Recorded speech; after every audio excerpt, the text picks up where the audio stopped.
మన ప్రభు అయిన యేసుక్రీస్తు పరిశుద్ధ నామములో ప్రార్థన టీవీ ద్వారా వాక్యం వింటున్న ప్రతి వారికి ది ఫాదర్స్ ఫెలోషిప్ తరపున నా హృదయపూర్వకమైనటువంటి వందనాలు. అపోస్తలుడైనటువంటి పౌలు ఫిలిప్పీలకు రాసిన పత్రిక 4వ అధ్యాయము 6వ వచనం. దేనిని గూర్చి చింతపడకుడి గాని ప్రతి విషయంలోనూ ప్రార్థన విజ్ఞాపనముల చేత కృతజ్ఞతాపూర్వకముగా మీ విన్నపములు దేవునికి తెలియచేయుడి. నేడు ప్రపంచం అంతా చూస్తూ ఉంటే చింత లేని వాళ్ళు ఎవరు లేరు. నేను ఎప్పుడో ఒక మాట విన్నా, భూతలమంతా భూతద్దం పెట్టి వెతికినా కూడా బాధలు లేనివాడు, చింత లేనివాడు ఎవరు ఉండరు. ఎంత వెతికినా సరే ఏదో కోణంలో వాళ్ళకి చింత బాధ ఖచ్చితంగా ఉంటుంది.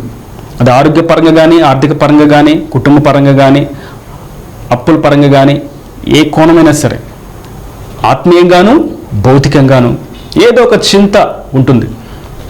అయితే మనకు వాక్యం ఏం సెలవిస్తుందంటే, చింతల్లో ఉన్నటువంటి, బాధల్లో ఉన్నటువంటి, దుఃఖంలో ఉన్నటువంటి మీతో ప్రభు సెలవిస్తున్నారు, మీరు దేని గురించి చింతపడవద్దు. చింత ఏం చేస్తుందంటే మనిషిని క్షీణింపచేస్తుంది. చింత ఏం చేస్తుందంటే మనిషిని నాశనానికి తీసుకెళ్తుంది. ఇంకా చింత ఏం చేస్తుందంటే చితికి చేరుస్తుంది.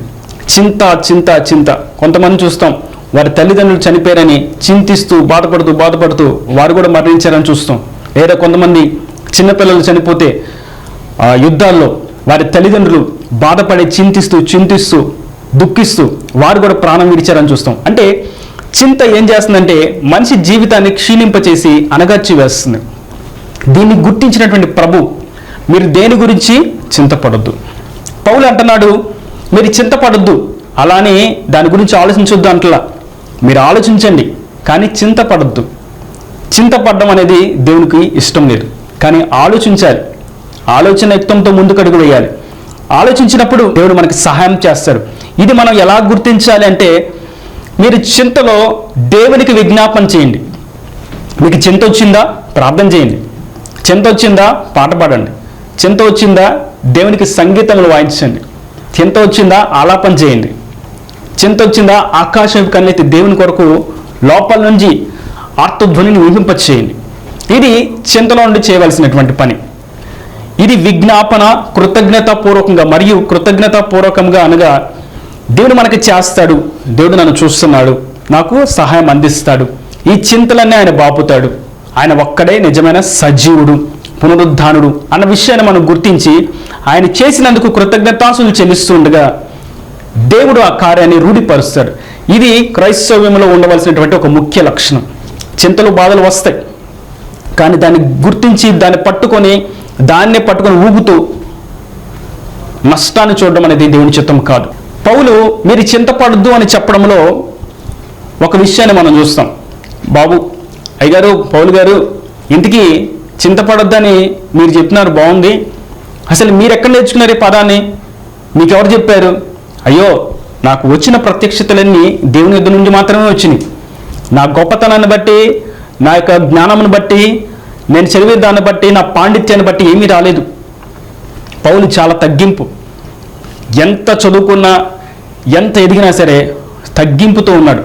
ఆయన అంటాడు, ఈ మాట నేను చెప్పింది కాదు, సాక్షాత్తు ప్రభువే చెప్పాడు, మీరు దేని గురించి చింతపడొద్దని. అవునా? ఎలా చెప్పారు ఆయన? మత్తయి సువార్త 6వ అధ్యాయం 25వ వచనం మనం చూస్తే, నేను మీతో చెప్పినదేమనగా, ఏమి తిందుమో ఏమి తాగుదుమో అని మీ ప్రాణమును గూర్చేనును, ఏమి ధరించుకుందుమో అని మీ దేహమును గూర్చేనును చింతింపకుడి.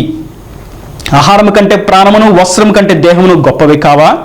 ఆకాశ పక్షులను చూడండి, అవి వెత్తవు, కోయవు, కొట్టలో కూర్చుకొనవు, అయినను మీ పరలోకపు తండ్రి వాటిని పోషించున్నాడు.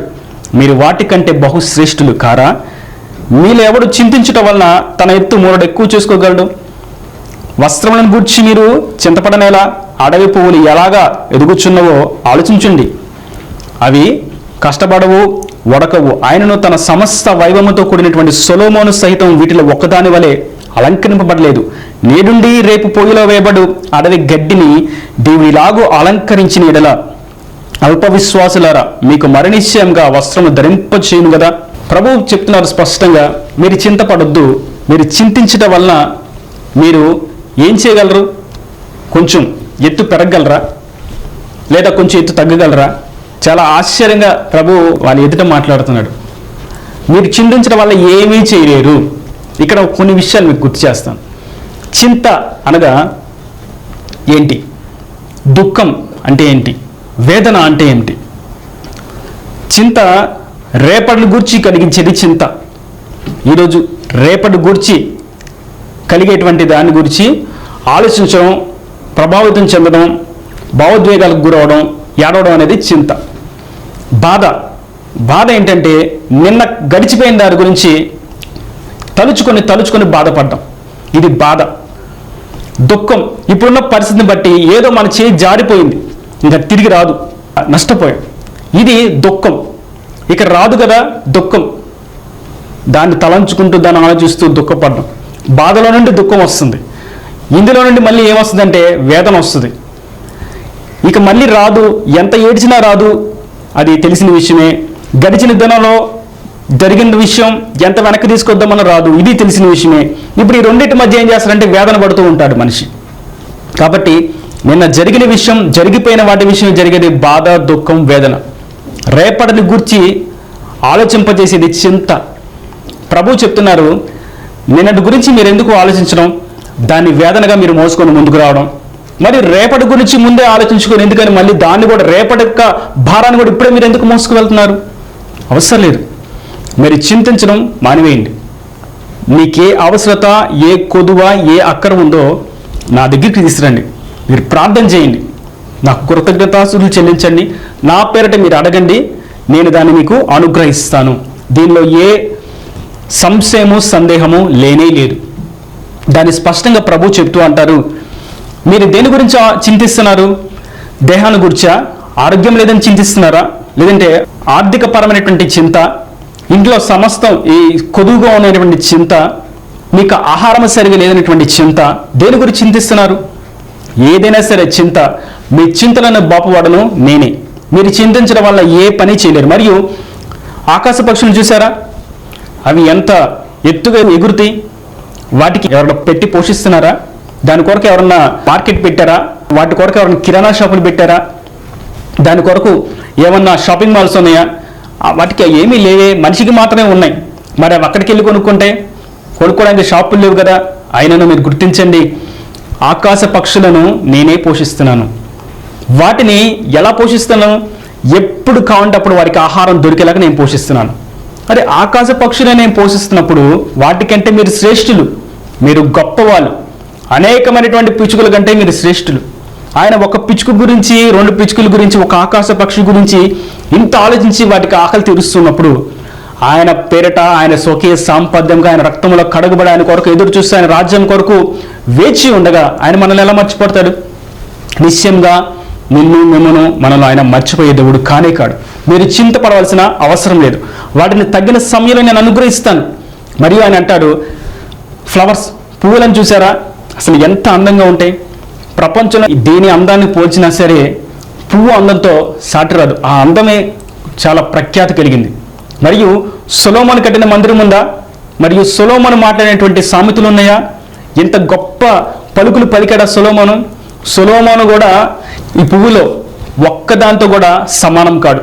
అతని మాటల్లో ఏది కూడా సమానం కాదు. అంత వైభవంతో ఉన్నటువంటి పువ్వును చూసారా? నేను అలాగా అలంకరించాను. ఇంకా మాట్లాడితే అది పొద్దున్న వికసించేది సాయంత్రానికి వాడిపోతుంది. ఒక్క పూట, ఒక్క రోజు కూడా సరిగ్గా ఉండలేనటువంటి పువ్వును నేను అంతా అలంకరిస్తే, యుగాయుగములు నాతో ఉండవలసినటువంటి మిమ్మును నేను ఇంకెలా అలంకరిస్తాను? మిమ్మల్ని గురించి నేను ఎంత యోచిస్తాను?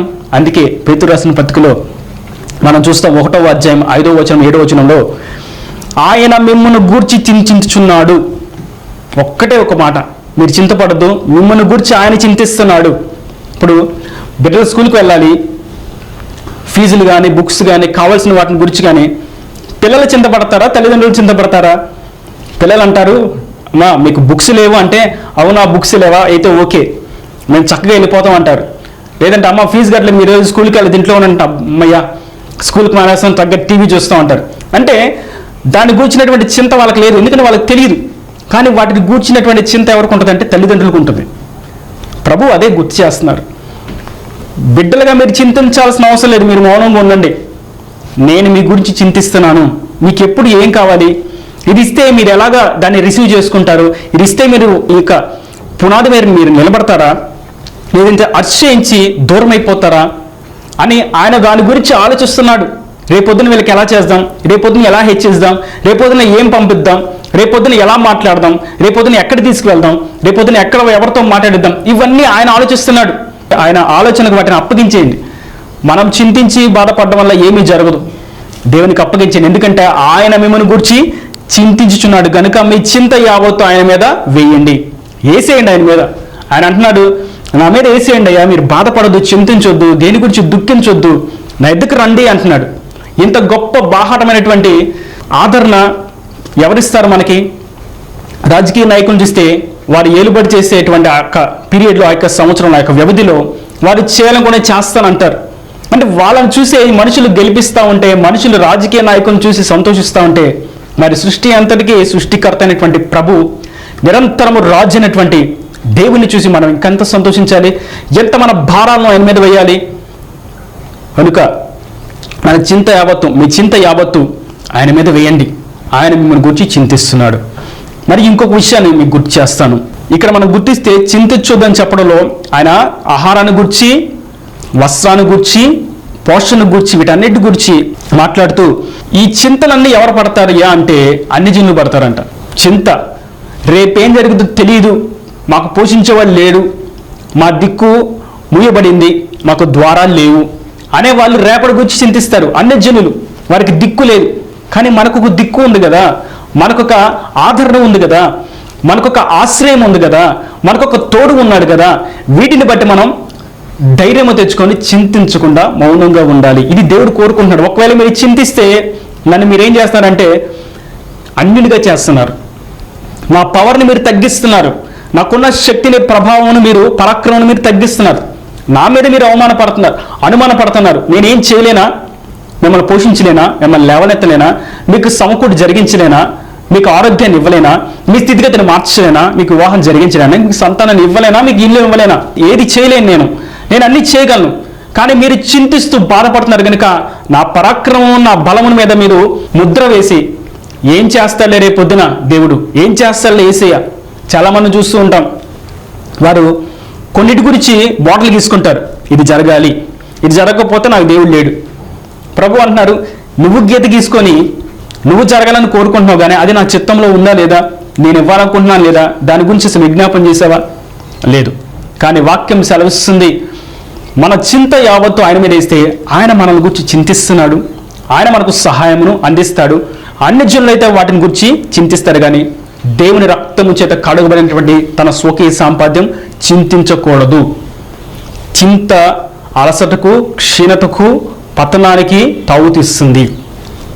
కాబట్టి కొంతమందిని చూద్దాం, వీళ్ళు ఎలా ఉన్నారంటే దేవుని అడుగుతారు, అయ్యా నీకు చింత లేదా? దేవుడు ఏమంటున్నారు, నేను మిమ్మల్ని గురించి చింతిస్తున్నానంటే వీళ్ళు అంటారు, అసలు దేవుడికి చింత లేదు, నేను చచ్చిపోయినా, మాకు తినడానికి తిండి లేకపోయినా, మా పరిచయలు అయిపోయినా, మా కుటుంబం ఇలా అయిపోయినా, మేము దూరంగా ఉన్నా, మాకు బాధ వస్తున్నా, ఇబ్బంది వస్తున్నా, ఏమి లేకపోయినా మా దేవుడికి అసలు చింతే లేదు. చూద్దాం అన్నమాట. మార్కు సువార్త 4:37 నుండి, అప్పుడు పెద్ద తుఫాను రేగి ఆయన ఉన్న దోణె మీద అలలు కొట్టినందున దోణె నిండిపోయిను. ఆయన దోణె అమరమున తలగడ మీద నిద్రించుచుండెను. వారు ఆయనను లేపి, బోధకుడా, మేము నశించిపోవచ్చున్నాము, మీకు చింత లేదా? మేము చచ్చిపోతున్నాం ప్రభువా, అలలు వచ్చి మమ్మల్ని ముంచేస్తున్నాయి, శోధనలు, శ్రమలు మమ్మల్ని ముంచి వేస్తున్నాయి, మమ్మల్ని ఎదగనివ్వట్లేదు, మా ఆత్మీయ జీవితాన్ని ముందుకు రానివ్వట్లేదు, సాగనివ్వట్లేదు, ఆశీర్వదించబడనివ్వట్లేదు, దీవెనలు రానివ్వట్లేదు, మీకు చింత లేదా? ఆయన అంటారు, అల్ప విశ్వాసులారా, నేను మీ గురించి చింతిస్తున్నాను, అందుకే కదా దోణె అమరవన ఉన్నాను. ఎడ్జ్లో నేను ఉంటే ముందు ఎవరు మునుగుతారు? నేను కదా. మీకు తోడుగా నేను ఉన్నాను, రేపటి గురించి మీరు చింతొచ్చుద్దు అని ఎందుకు చెప్తున్నానంటే నేను ఎడ్జ్లో ఉన్నాను. మీరు అనుకుంటున్నారు మీరు పడిపోతారేమో కాలు జారని, కాదు. మీ కాలు జారకుండా మీ ఎడ్జ్లో నేను నిలబడి మీ మీద చేయి వేసి మిమ్మల్ని నిలబెట్టాను. కనుక పడితే నేను పడాలి, నేను పడ్డం అనేది జరగదు కదా. నేను నిలబెట్టేవాడిని, కట్టేవాడిని కనుక ఖచ్చితంగా మిమ్మల్ని నేను నిలబెడతాను, మీ ప్రాణముకు ఏ హాని ఉండదు. మరియు లూకాసు సువార్త 10:40 చూస్తే మార్తా మరియల గురించి మనం చూస్తాం. మార్తా విస్తారమైన పని పెట్టుకున్నట్టు చేత తొందరపడి ఆయన వద్దకు వచ్చి, ప్రభువా, నేను ఒంటరిగా పనిచేయటకు నా సహోదరి నన్ను విడిచిపెట్టినందున నీకు చింత లేదా? నేను ఒంటరిని అయిపోయాను, నేను ఒక్కనే పని చేస్తున్నాను, నాకు సహాయం లేదు, నాకు దిక్కు లేదు, నాకు తోడు ఉన్నవాళ్ళు లేరు అని దిగులు పడుతున్నావు, చింత లేదా అని ఆయన దేని గురించి చింతిస్తున్నాడు? నీ ఆత్మ సంబంధమైనటువంటి ఈవి గురించి, నీ ఆత్మీయ వృద్ధి గురించి, నువ్వు పాపాన్ని జయించే విషయాన్ని గురించి ఆయన చింతిస్తున్నాడు. ఎప్పుడు పాపాలను జయించే శక్తిని పొందుకుంటావు, ఎప్పుడు ప్రార్థనలు ఎదుగుతావు, ఎప్పుడు ఉపవాసం ఉండి ప్రార్థన చేస్తావు, ఎప్పుడు వాక్యం ద్వారా నా దగ్గరకు వస్తావు, వాక్యం ద్వారా ఎప్పుడు నీతో మాట్లాడి వీటి గురించి ఆయన చింతిస్తూ ఉంటే ఏమంటది? నాకు వంట చేయడానికి ఎవరు తోడలేరు, నేను పని చేస్తే నాకు తోడెవరు లేరు, నేను బయటికి వెళ్తే నాకు తోడెవరు లేరు, నేను బట్టలు దుతుంటే నాకు తోడెవరు లేరు, ఇట్లాగా శరీర సంబంధమైనటువంటి వాటి గురించి ఆలోచిస్తావు. నీకు చింత లేదా అని ప్రభువుని అడుగుతుంది. అటువంటి శక్తిహీనమైనటువంటి భక్తిహీనటువంటి స్థితిలో నుండి బయటకు రావాలని నేడు మనకు ప్రభువు సెలవిస్తున్నారు. ఆయన మన గురించి చింతిస్తున్నాడు, ఏ కోణమైనా సరే. మరియు దానియేలు ప్రవచన గ్రంథం 3వ అధ్యాయం 16వ వచనం చూస్తే అనన్య, అజరయ, మిషాయేలు ఈ ముగ్గురు అక్కడ మనకి తటస్థిస్తారు. వీరు అగ్నిగుండంలో వేయబడ్డానికి బబులోను రాజు చేత ఆజ్ఞాపించబడ్డారు. ఎందుకు అని చూసినట్టయితే వారు బబులోను రాజు నిలబెట్టినటువంటి ఆ బంగారు విగ్రహానికి పూజ చేయను అన్నారు, వందనం పెట్టను అన్నారు, సాగిల పర్ను అన్నారు, నమస్కారం చేయను అన్నారు. ఇది రాజుకు నచ్చలేదు. వాళ్ళు తీసుకెళ్ళి అగ్నిగుండంలో వేయమని చెప్పాడు. వేయమని చెప్తున్నప్పుడు వాళ్ళతో ఒక మాట అడుగుతున్నాడు, అసలు మీరు ఎందుకు చేయలేదు, ఎందుకు చెయ్యరు, చేయకపోతే ఏమో తెలుసా, అది మండుతుంది అగ్నిగుండంలో మిమ్మల్ని వేసేస్తాను. ఆ కొంచెం మండుతుంది అనుకున్నారా, 7 అంతలు ఎక్కువ చేసి నేను మిమ్మల్ని దానిలో తోసివేస్తాను, మీరు క్షణాల్లో బూడిదైపోతారు. వాళ్ళంతా అంటారు ముగ్గురు ఏకకంఠంతో, గో రాజా, ఈ పరిస్థితిని గూర్చి, ఈ చింతను గూర్చి నేను బాధపడాల్సి చింతించాల్సిన అవసరం లేదు, అసలు నీకు సమాధానం చెప్పాల్సిన అవసరం కూడా మాకు లేదు. ఆఫ్టర్ ఆల్ వీటి గురించి నీతో మాట్లాడు, ఎందుకంటే నేను చెప్పినా నీకు అర్థం కాదు, అర్థం చేసుకునే వాళ్ళకి చెప్పొచ్చు, నీలా తెలిసి తెలియలకు అసలు చెప్పను. మా దేవుడు సజీవుడు, మమ్మల్ని నడిపిస్తున్నాడు, మాకు తోడుకున్నాడని చెప్తే, మీ దేవుడా నా విగ్రహం చూసాను అంత పెద్దగా ఉందో, మీ దేవుడు నిజమైన దేవుడైతే ఇప్పుడు అగ్నిగుండంలోంచి మనం తప్పించమను అని చాలా మాటలు మాట్లాడతావు. కాబట్టి నేను నీతో మాట్లాడిన వాక్కువాదం చేయను, చెప్పాల్సిన అవసరం చింత మాకు అసలు లేదు అంటారు. నిజంగానే వారు అగ్నిగుండంలోకి వెళ్ళిన తర్వాత వారి వెంట్రుక వాసు కూడా కాలకుండా, కాలిన వాసన కూడా రాకుండా క్షేమంగా దేవుడు అగ్నిగుండం నుంచి బయటకు రప్పించాడు. చింత బాధాన్ని, దుఃఖాన్ని ఎక్కువ చేస్తుంది. కానీ దేవుడి మీద చింత వేసి ఉంటే అగ్నిగుండమైన బలము చల్లారిపోతుంది. దేవుడి మీద చింత వేసి మనం మౌనంగా ఉంటే మన చుట్టూ ఉన్నటువంటి శ్రమలు, ఇక్కట్లు, ఇబ్బందులు అనేటువంటి సెగ, మంట ఆరిపోవాల్సింది తప్ప, దాని బలము చల్లారిపోవాల్సింది తప్ప, వాటిని బట్టి మనం బాధపడాల్సిన అవసరం లేదు. వాటిలో మనం దహించిపోతాం, వాటిలో మనం కాలిపోతాం, వాటిలో మన జీవితం అంతరించిపోతుంది అనేటువంటి దుఃఖపడాల్సిన అవసరం అస్సలు లేనే లేదు. అయితే మనం చింతపడవలసిన విషయం ఉంది. ఒకటి, దేవుడు చెప్తున్నారు మీరు చింతపడొద్దు, కానీ మనం చింతపడాల్సినటువంటి విషయం ఉంది. అదేంటి? చింతపడకూడదు మరియు చింతపడాలి. ఇది ఎలాగా సందర్భం, ఇది ఎలాగా కుదురుతుంది? రెండు ఎలాగా? చింతపడద్దు అని చెప్తుంది మీరే, మరియు చింతపడాలని చెప్తుంది మీరే అంటే అవును, మరొకటి శరీర సంబంధంగా దేవుని బలమును గురించి, దేవుని పరాక్రమం గురించి, దేవుని కార్యాలను గురించి, దేవుని వాగ్దానాల గురించి మనం చింతపడాల్సిన అవసరం లేదు అని ఖచ్చితంగా చేస్తాడు. ఈ శరీర సంబంధమైనటువంటి వాటికి దేని విషయం కూడా మనం చింతపడాల్సిన అవసరమే లేదు. కానీ చింతపడవలసింది ఒకే ఒకటి ఉంది. చూద్దాం అన్నమాట. యాకోబు పత్రిక 4వ అధ్యాయం 8-9 వచనాలు. దేవుని యొద్దకు రండి, అప్పుడు ఆయన మీ యొద్దకు వచ్చును. పాపులరా మీ చేతులను శుభ్రము చేసుకునడి, ద్విమనస్కులరా మీ హృదయములను పరిశుద్ధపరచుకునడి. వ్యాకులపడుడి, దుఃఖపడుడి, ఏడువుడి, మీ నవ్వు దుఃఖమునకు, మీ ఆనందము చింతకు మార్చుకోండి. ఎన్ని మాటలు ప్రభు యాకోబు ద్వారా రాయించారంటే, మీరు వ్యాకులపడండి, దుఃఖపడండి, ఏడవండి, మరియు మీ నవ్వును దుఃఖానికి, ఆనందము చింతకు మార్చుకోండి. చింతపడాలంట. దేని గురించి చింతపడాలి? మన ప్రార్థన జీవితం గురించి చింతపడాలి, మన ఆధ్యాత్మిక ఎదుగుదల గురించి చింతపడాలి, మన పాపము విషయమై మనం చింతపడాలి. ఎట్లా జయించాలి, ఎప్పుడు జయించాలి, దీన్ని ఎలాగ మనం అధిరోహించాలి, వీటిని గురించి మనం చింతించాలి. దేవుని కొరకు ఆత్మ సంబంధమైనటువంటి మందిరం కానీ నేను ఎక్కడి వరకు కట్టబడ్డాను, నేను పునాదన్న వేయబడ్డానా, గోడనన్నా కట్టబడినయా, పైన స్లాబ్ అన్న వేయబడిందా, ఆధ్యాత్మికతలో ఎదుగుతున్నానా అని వీటి విషయమై చింతపడాలి. మరియు కొరింథీయులకు రాసిన 2వ పత్రిక 7వ అధ్యాయం 10వ వచనంలో చూస్తే, దైవ చిత్తానుసారమైనటువంటి దుఃఖము రక్షణార్థమైనటువంటి మారు మనసును కలుగు చేయను. ఈ మారు మనసు దుఃఖమును పుట్టించదు, అయితే లోక సంబంధమైనటువంటి దుఃఖము మరణమును కలుగు చేయను. దేవుని దృష్టిలో మనిషి యొక్క పాపమును గూర్చి, మనిషి యొక్క ఆధ్యాత్మిక విలువలను గూర్చి, మానసిక విషయాలను గూర్చి, మరియు రక్షణను గూర్చి, ప్రార్థనా జీవితమును గూర్చి, వాక్య ధ్యానమును గూర్చి, పరిశుద్ధతను గూర్చి, పవిత్రతను గూర్చి, ఆత్మ నింపుదల గూర్చి, ఆత్మ వరాలను గూర్చి, పరలోక రాజ్యం గురించి, వీటిని గూర్చి మనం చింతించాలి.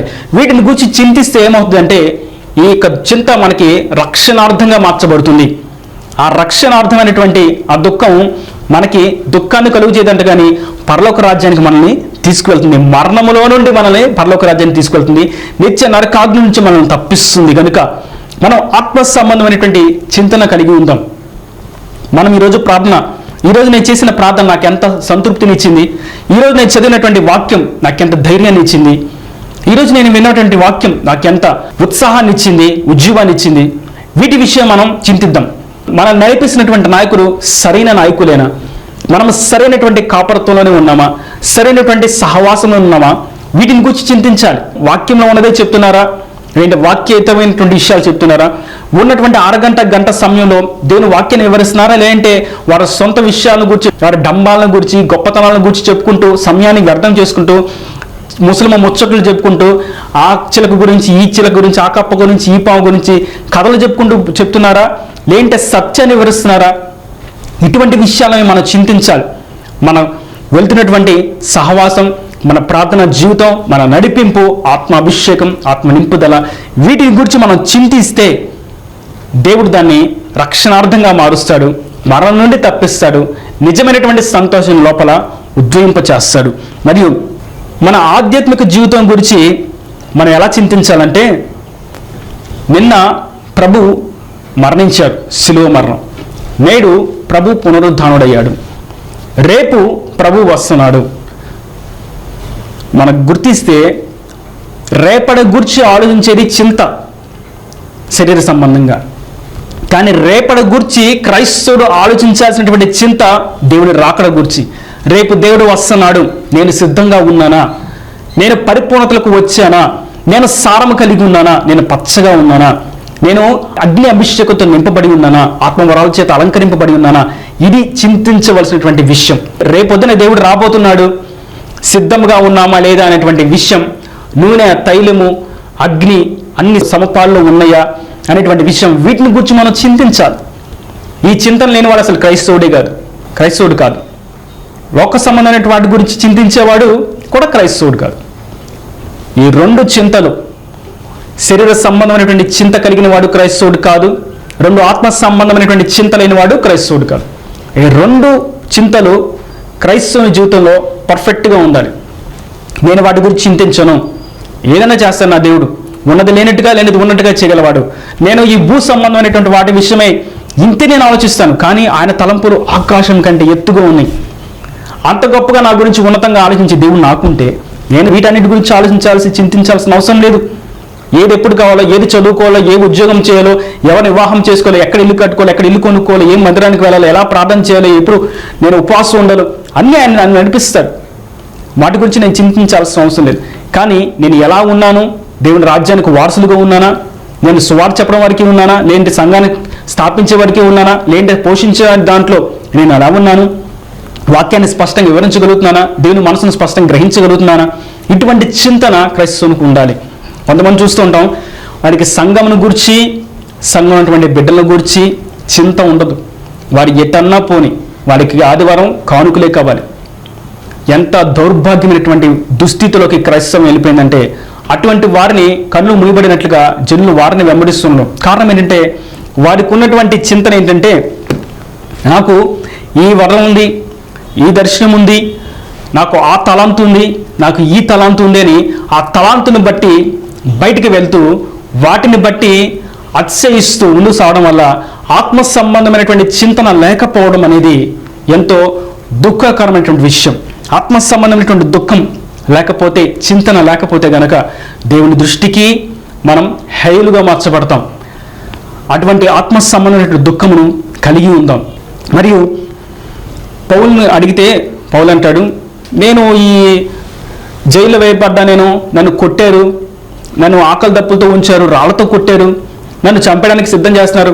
వీటన్నిటి గురించి నేను చింతించట్లా. నేను దేని గురించి చింతిస్తున్నానంటే, నా ముందున్నటువంటి పరుగు పందెంలో నేను గురి వద్దకే పరిగెత్తాలి, దాన్ని పొందుకోవాలి, ఆ కిరీటాన్ని సంపాదించుకోవాలి, దేవుని ఎదుట ధైర్యంగా బలా మంచి నమ్మకమైనటువంటి దాసుడు అని నేను పిలువబడాలి. ఇది నా చింతన. ఎక్కడెక్కడో మూల మూల ఉండడం కాదు, కానీ పరలోక రాజ్యంలో దేవునికి నేను చేరువలో ఉంటానా, దేవుని సింహాసనం దగ్గరలో ఉంటానా, ఇది నా చింతన. పరలోక రాజ్యానికి అడుగు పెట్టిన తర్వాత నేను ఏ స్థాయిలో ఉంటాను అనేది నా చింతన. కొంతమంది అడుగు పెట్టే స్థాయిని గురించి కూడా చింతన ఉండదు. కానీ పౌలుని అడిగితే, నేను దేని గురించి పిలువబడ్డాను, దేని కొరకు నేను ప్రత్యేకించబడ్డాను, దేని గురించి నేను అభిషేకించబడ్డాను, దాని గురించి దాని మీద నేను గురిపెట్టి చూస్తున్నాను, అది పొందుకో. ఇది నా చింతన. చింత లేకుండా దేవుని పరిచయం చేయడం, చింత లేకుండా క్రైస్తవులుగా జీవిద్దాం అనుకోవడం, చింత లేకుండా ఏదో సాదాసీదాగా ప్రార్థన చేసి నామకార్థ భక్తిలో ముందుకు సాగితే దేవునికి అది ఆయాసకరం. అది పరలోక రాజ్యానికి చేర్చదు, దుఃఖానికి మారుస్తుంది, మరియు దేవుని యొక్క శక్తిని కించపరుస్తుంది, దేవుని మీద ఉండాల్సిన విశ్వాసాన్ని తొలగిస్తుంది, సాతానుగాడి మార్గంలో చక్కగా నడిపిస్తుంది, నరకానికి చేరుస్తుంది. కనుక చింత ఆత్మ సంబంధంగా కలిగి ఉండండి. శరీర సంబంధమైనటువంటి చింత వద్దు. శరీర సంబంధమైనటువంటి చింత మన చుట్టూ ఉన్నవాడిని కూడా చింతలోకి తీసుకువెళ్తుంది. ఎట్లా అంటే, కుటుంబంలో తండ్రి బాధపడుతూ ఉంటే భార్య బాధపడుతుంది, బిడ్డలు బాధపడుతూ ఉంటారు. లేదా కుటుంబంలో బిడ్డ బాధపడుతూ ఉంటే కుటుంబంలో ఉన్న వాళ్ళందరూ బాధపడుతూ ఉంటారు. కారణం ఏంటంటే, వారిని ప్రేమించే వాళ్ళందరూ కూడా వారి చింతించే దాన్ని బట్టి వీళ్ళు కూడా చింతిస్తారు. వీళ్ళు ప్రేమించే దాన్ని బట్టి వాళ్ళు సంతోషంగా ఉంటే వీళ్ళు కూడా సంతోషంగా ఉంటారు. ప్రేమించిన వారికి ఎలా అయినా పోనీ అని ఉంటుంది. కానీ దేవుడు మనల్ని ప్రేమిస్తున్నాడు. మీరు చింతించొద్దు. మీరు ఒకరి చింతిస్తే నాకు బాధ వస్తుంది, నేను మీ గురించి ఉద్దేశించిన ఉద్దేశాలు మీరు ఎందుకు విశ్వసించట్లేదు, మీ మీద నాకు ఉన్నటువంటి ప్రణాళికను మీరు ఎందుకు గుర్తించట్లేదు, మీరు ఎంతసేపటికి మీ నుదురు ఇత్తడిగాను మీ మెడ ఇనుపదిగాను ఉండిద్ది, ఎంతసేపటికి విశ్వాసం లేకుండా ఉంటారు, అవిశ్వాసాన్ని ఎప్పటి వరకు మీరు కొనసాగిస్తారు, ఆయన మీరు విశ్వాసం ఉంచండి. మీ చింత నా మీద వేయండి. మీరు ఉంచవలసింది ఆత్మ సంబంధమైనటువంటి చింత. మనం ఒక ఉద్యోగస్తుని చూసినట్టయితే, ఉద్యోగస్తుడు చేసినటువంటి పనిలో ఒక కంప్యూటర్ ఆపరేటర్ అనుకుందాం. అతనికి కంప్యూటర్ ఇస్తారు, అతనికి కుర్చీ ఇస్తారు, టేబుల్ ఇస్తారు, మంచినీళ్ళు ఇస్తారు, మళ్ళీ ఉదయం సాయంత్రం స్నాక్స్ ఇస్తారు, టీ ఇస్తారు. అంటే ఆ వ్యక్తికి